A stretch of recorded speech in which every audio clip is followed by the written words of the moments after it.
do not skip over this video. Assalamu alaikum wa rahmatullahi wa barakatuh.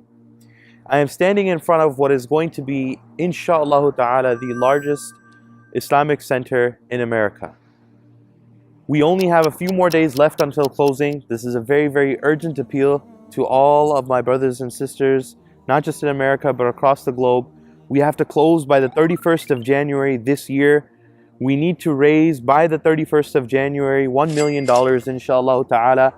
We are at 5.1 million in pledges and donations, $2 million of loans, which puts us at 7.1 million. We need to raise 1 million more to get to 8.1 million. So that would mean if 10,000 people can give $100, that puts us at 1 million. Or if 1,000 people give $1,000, that would also put us at 1 million. So this is within our reach, inshallah ta'ala. Let us please try and close on this building.